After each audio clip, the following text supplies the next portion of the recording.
Assalamualaikum warahmatullahi wabarakatuh. Salam sejahtera untuk kita semua. Perkenalkan, saya Iin Suslawati Lantu, SPI MSI, dosen tetap di Universitas Negeri Gorontalo pada program studi agribisnis perikanan. Dalam video ini, saya akan memaparkan proses pembelajaran mata kuliah teknologi pengolahan limbah dan hasil samping perairan yang merupakan salah satu mata kuliah inti pada program studi agribisnis perikanan. Pada mata kuliah ini bertujuan untuk memberikan pemahaman dan keterampilan kepada mahasiswa untuk mengidentifikasi, mengelola, serta memanfaatkan limbah dan hasil samping perairan secara berkelanjutan dan bernilai tambah. Melalui pendekatan pembelajaran yang aktif, kontekstual, dan berbasis pada capaian pembelajaran lulusan, saya berupaya mengintegrasikan teori dan praktik agar mahasiswa mampu berperan sebagai agen pengelola lingkungan dan perairan yang berdaya saing. Selanjutnya, saya akan menjelaskan strategi pembelajaran, perangkat ajar, serta pelaksanaan proses perkuliahan yang saya terapkan selama 1 semester. Mata kuliah teknologi pengolahan limbah dan hasil samping perairan akan dilaksanakan selama 16 kali pertemuan. Berikut rekonstruksi kurikulum mata kuliah atau peta kompetensi mata kuliah yang akan dicapai selama kegiatan belajar mengajar. Untuk minggu pertama, yaitu mahasiswa diharapkan mampu menjelaskan tentang berbagai jenis industri perikanan dan regulasi lingkungan terkait industri perikanan. Kemudian pada minggu kedua, mahasiswa mampu menjelaskan tentang baku mutu limbah dari kegiatan industri pengolahan hasil perikanan. Masuk pada minggu ketiga, mahasiswa mampu menguraikan setiap tahapan proses produksi dan potensi limbah yang dihasilkannya. Kemudian pada minggu keempat, mahasiswa mampu mengidentifikasi karakteristik limbah industri hasil perikanan. Minggu kelima, mampu menjelaskan tentang strategi pengelolaan lingkungan yang baik dan efektif dari suatu perusahaan. Kemudian pada minggu ke-6, mahasiswa menjelaskan tentang teknologi pengolahan air limbah industri perikanan. Kemudian selanjutnya pada minggu ke-7, mahasiswa menyusun perencanaan fasilitas pengolahan limbah cair industri hasil perikanan. Minggu ke-8, evaluasi tengah semester atau mid semester. Masuk pada minggu ke-9, mahasiswa mampu menjelaskan komponen kimia hasil samping proses loin tuna dan potensinya sebagai bahan baku industri. Kemudian masuk pada minggu ke-10 dan 11, mahasiswa mampu menyusun formula produk olahan dari daging merah hasil samping industri pengolahan loin tuna. Kemudian pada minggu ke-12, mahasiswa mampu menjelaskan prinsip dan metode penyamakan kulit hasil samping olahan tuna. Kemudian minggu ke-13, mahasiswa mampu menjelaskan komponen kimia hasil samping proses pengalengan ikan. Masuk pada minggu ke-14, mahasiswa mampu menyusun rencana pemanfaatan hasil samping proses pengalengan ikan. Kemudian minggu ke-15, mahasiswa mampu mengaplikasikan komponen hasil samping proses pengalengan menjadi produk bernilai tambah. Kemudian pada pertemuan ke-16 adalah evaluasi akhir semester atau UAS. Adapun capaian pembelajaran lulusan atau CPL dari mata kuliah teknologi pengolahan limbah dan hasil samping perairan adalah yang pertama, menginternalisasikan nilai, norma, dan etika akademik. Kemudian yang kedua, menunjukkan sikap bertanggung jawab atas pekerjaan di bidang keahliannya secara mandiri. Ketiga, berkontribusi dalam peningkatan mutu kehidupan bermasyarakat dalam pengembangan produk hasil perikanan. Keempat, menguasai konsep, prinsip, dan prosedur dalam teknologi pengolahan limbah dan pemanfaatan hasil perairan. Yang kelima, mampu menerapkan pemikiran logis, kritis, sistematis, dan inovatif dalam mempelajari materi teknologi pengolahan limbah dan pemanfaatan hasil samping perairan yang dapat diukur dengan standar kompetensi kerja yang berlaku di dunia kerja dan industri. Yang keenam, mampu menjelaskan teknologi pengolahan limbah dan pemanfaatan hasil samping perairan yang terdiri dari penjelasan berbagai industri perikanan dan regulasi lingkungan terkait industri perikanan dan mengidentifikasi karakteristik limbah industri hasil perikanan. Kemudian yang ketujuh, mampu menyusun strategi pengendalian limbah cair dan mengubah hasil samping perairan menjadi produk yang bernilai tambah. Capaian pembelajaran mata kuliah atau CPMK dari mata kuliah teknologi pengolahan limbah dan hasil samping perairan yaitu yang pertama, mampu memahami berbagai jenis industri perikanan dan regulasi lingkungan terkait industri perairan. Kemudian yang kedua, mampu menguraikan setiap tahapan proses produksi dan potensi limbah yang dihasilkan. Kemudian yang ketiga, mampu mengembangkan tentang strategi pengelolaan industri, lingkungan yang baik dan efektif dari suatu perusahaan. Yang keempat, mampu mengembangkan komponen kimia hasil samping proses pengolahan loin tuna dan mengubahnya menjadi produk yang bernilai tambah. Kemudian yang kelima, mampu mengembangkan komponen kimia hasil samping proses pengalihan ikan dan mengubahnya menjadi produk bernilai tambah. Jadi, pada mata kuliah ini nantinya akan berbasis Project Based Learning dengan 3 SKS, 2 SKS teori, dan 1 SKS praktikum. Dengan pendekatan ceramah interaktif, diskusi, studi kasus, serta penugasan individu atau kelompok. Nantinya, mahasiswa akan diarahkan untuk aktif berdiskusi, menganalisis kasus limbah nyata, serta menghasilkan solusi inovatif dari hasil samping perairan. Demikian penjelasan saya mengenai proses pembelajaran mata kuliah teknologi pengolahan limbah dan hasil samping perairan yang saya ampuh.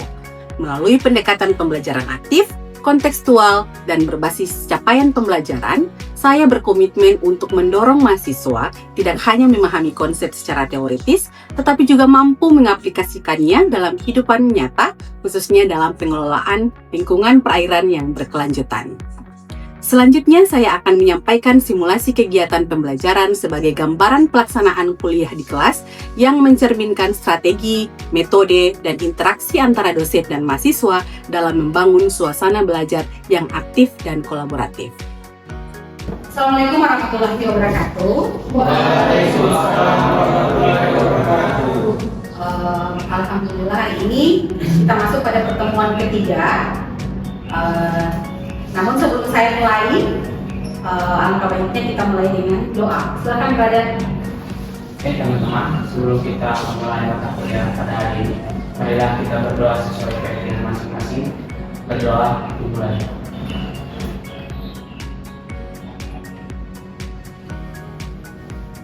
Doa selesai. Namun sebelum ini juga saya akan absensi dulu ya. Saya absen lewat sekian aja.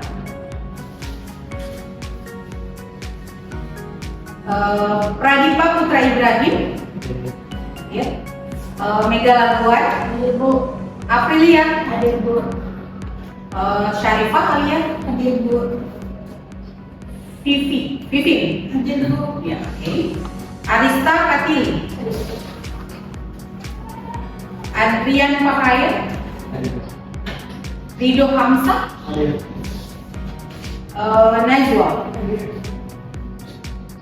Cahaya Hasan, hadir. Sri Febriani Mukti, Wahyudin Aziz, oke, hadir. Tegar Mulofi, jadi hadir semua ya.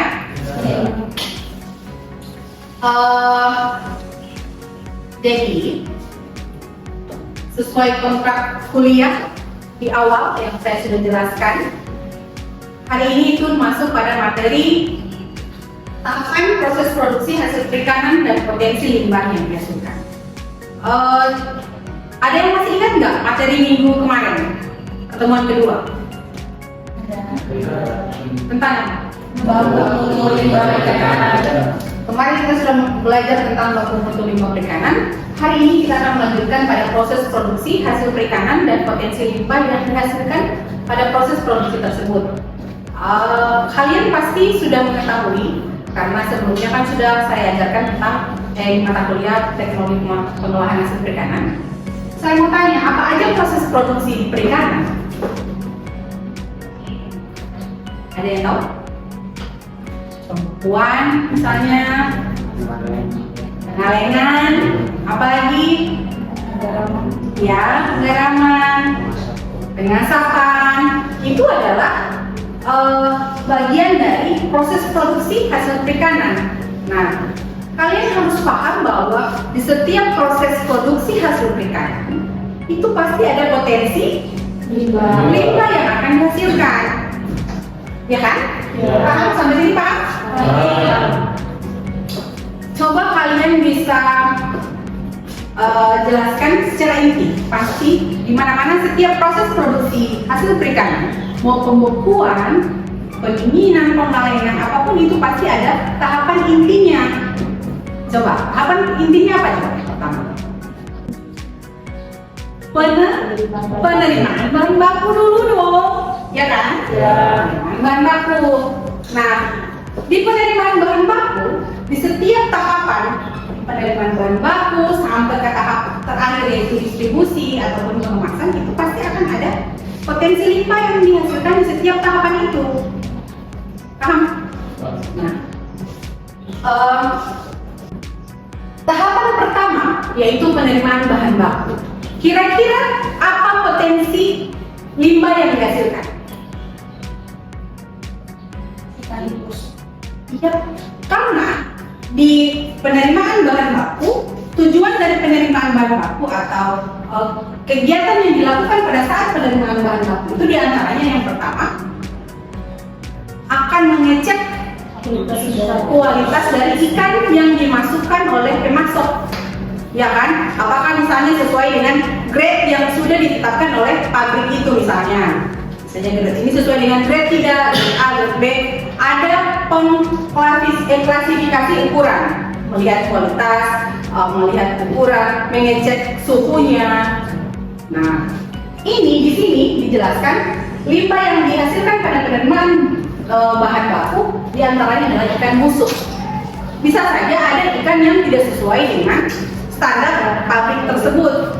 Namun biasanya paling jarang ditemukan adanya ikan busuk. Biasanya mungkin suhunya yang tidak sesuai dengan standar karena pengaruh mungkin di selama proses transportasi distribusi ikan dari pemasok ke pabrik itu sehingga adanya penurunan suhu. Ikan busuk, kemudian air lelehan es itu juga merupakan potensi limbah yang dihasilkan pada saat penerimaan bahan baku. Kemasan atau wadah yang rusak yang digunakan pada saat pengantaran ikan tersebut. Sampai sini paham? Ada yang mau tanya? Lanjut ya. Nah, tahapan selanjutnya apa coba? Setelah penerimaan bahan baku, pencucian awal. Di mana-mana pasti akan melalui tahapan pencucian. Nah, di pencucian ini otomatis akan ada juga potensi limbah, yaitu air limbah yang berlendir karena kan mungkin lendir dari ikan yang setelah dicuci. Itu adalah potensi limbah yang dihasilkan. Lumpur atau kotoran dari tubuh ikan itu. Selanjutnya darah ataupun sisik. Tahapan selanjutnya adalah penyortiran atau pengupasan ataupun pemotongan, tergantung produk akhir yang ingin diambil. Misalnya kalau misalnya loin, berarti dipotong sesuai ukuran loin.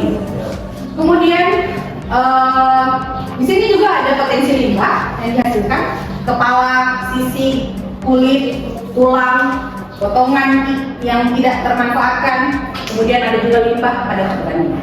Selanjutnya masuk pada pengolahan utama atau pengolahan inti. Di mana-mana pada proses pengolahan, misalnya proses produksi pembekuan, pendinginan atau pengalingan itu pasti ada tahapan intinya.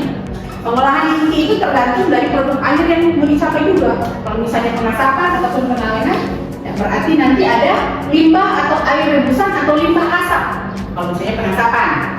Kalau pengasapan berarti limbah yang dihasilkan adalah limbah asap. Kemudian sisa bahan tambahan, contoh garam, berarti ini adalah proses produksi pengolahan inti dari penggaraman. Kemudian emisi panas atau asap sama proses pengasapan misalnya atau pengalingan. Kemudian limbah cair dari fermentasi. Jadi ini disebutkan bahwa pengolahan utama ataupun pengolahan inti itu lebih besar dominan DP produksi limbahnya, potensi limbahnya. Jadi tergantung dari produk air yang diharapkan, tergantung dari proses produksinya, misalnya pengasapan, pengalingan atau pendinginan. Selanjutnya,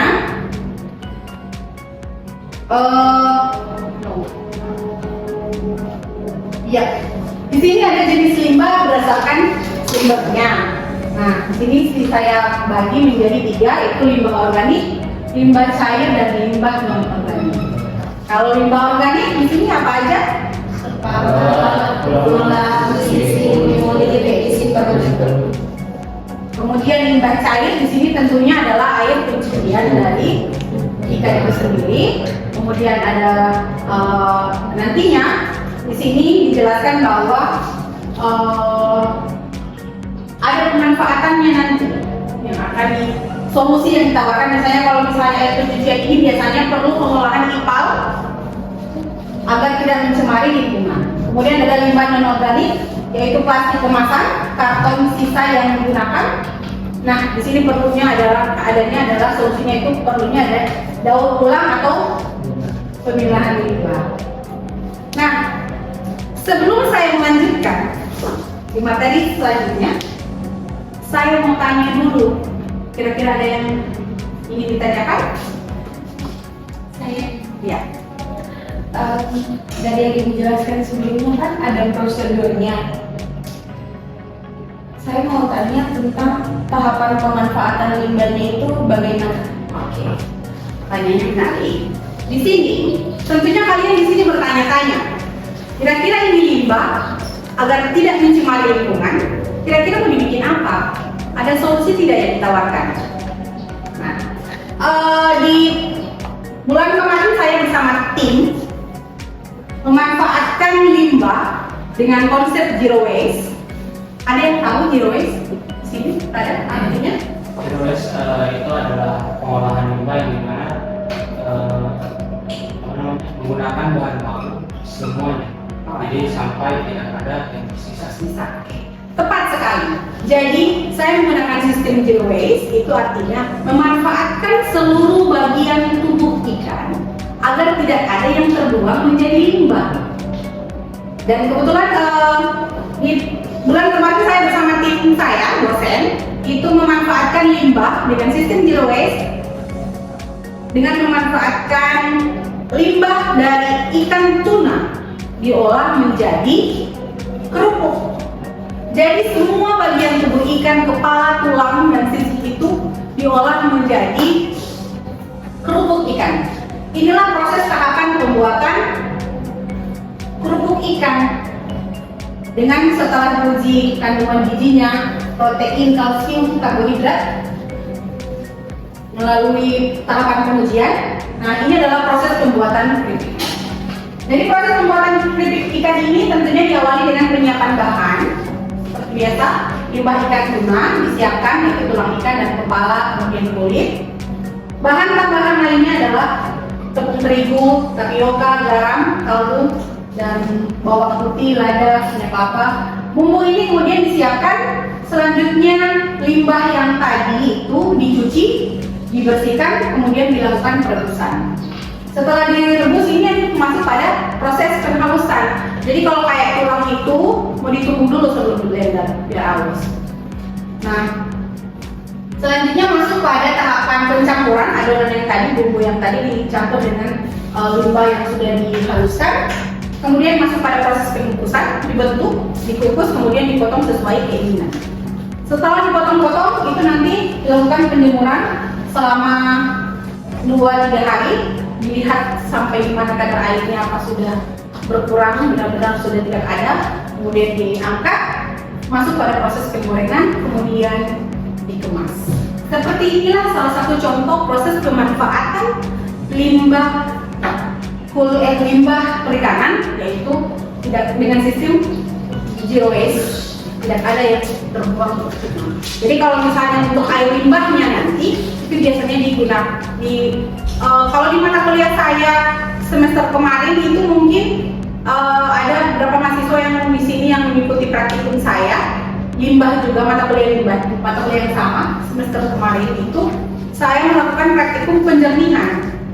Jadi air limbah itu dilakukan penjernihan menggunakan beberapa tahapan sehingga air yang mengalir sudah benar-benar bersih.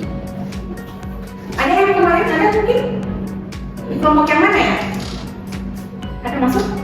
Ada yang kemarin praktikum dengan saya itu? Tidak ada ya? Jadi Ya, jadi itu seperti itu adalah pemanfaatan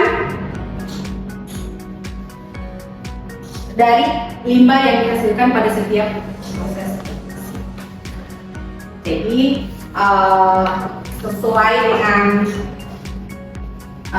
kontrak RPS di pertemuan keempat, itu nanti kita akan lakukan praktikum survei langsung nanti.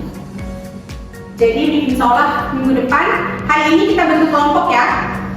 Jadi Sarifah tolong dibuatkan kelompok hari ini untuk persiapan minggu depan kita turun langsung ke industri perikanan untuk mengidentifikasi langsung limbah apa saja yang dihasilkan di pabrik tersebut. Nah, saya ingin memberikan kuis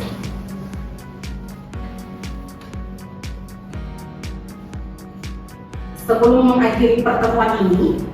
Seperti biasa saya ingin memberikan kuis, pertanyaannya cuma satu aja.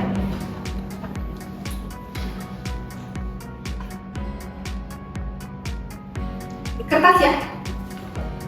Ada kertas? Ada.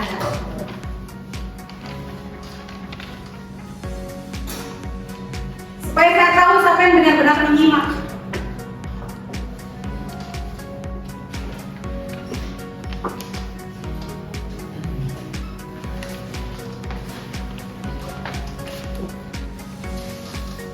Siapa yang duluan cepat angkat ini?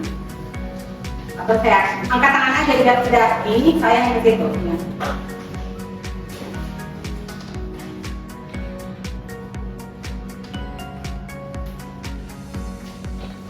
Pertanyaannya satu, cuman 15 detik dijawab.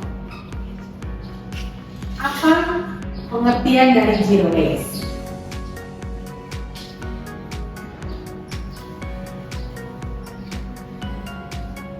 Angkat tangan itu selesai, biar saya mengambil itu. Sudah? Sudah ya? Selesai.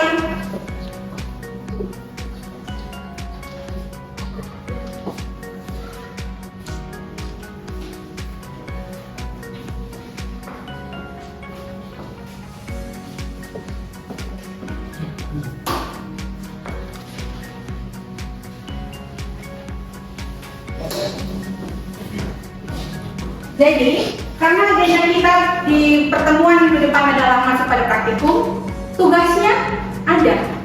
Tugasnya apa? Ini terkait dengan persiapan praktikum yang akan kita lakukan di pertemuan minggu depan, insya Allah. Siapkan literatur kalian yang akan digunakan nanti sebagai acuan saat kita melakukan praktikum turun lapangan mengidentifikasi potensi limbah yang menghasilkan di pabrik tersebut. Oke, paham? Saya ucapkan banyak terima kasih terkait partisipasi dan kehadiran kalian pada pertemuan kali ini. Insya Allah kita ketemu lagi minggu depan pada pertemuan keempat, yaitu agenda praktikum. Saya ucapkan terima kasih. Assalamualaikum warahmatullahi wabarakatuh. Waalaikumsalam warahmatullahi wabarakatuh. Demikian yang dapat saya sampaikan terkait pernyataan diri dosen untuk unjuk kerja Tridharma Perguruan Tinggi atau PDD UKTPT, khususnya pada bidang pengajaran. Melalui perencanaan yang matang, pelaksanaan pembelajaran yang aktif dan kolaboratif, serta evaluasi yang berorientasi pada capaian pembelajaran, saya berupaya menjalankan tugas pengajaran ini dengan penuh tanggung jawab dan komitmen terhadap peningkatan mutu pendidikan tinggi. Saya menyadari bahwa pengajaran bukan hanya proses mentransfer ilmu, tetapi juga proses membangun karakter, menginspirasi inovasi, dan menyiapkan generasi muda yang berdaya saing di bidang sumber daya perairan. Semoga pemaparan ini dapat memberikan gambaran utuh mengenai pelaksanaan Tridharma dalam bidang pengajaran yang saya emban sebagai dosen tetap di Universitas Negeri Gorontalo. Assalamualaikum warahmatullahi wabarakatuh.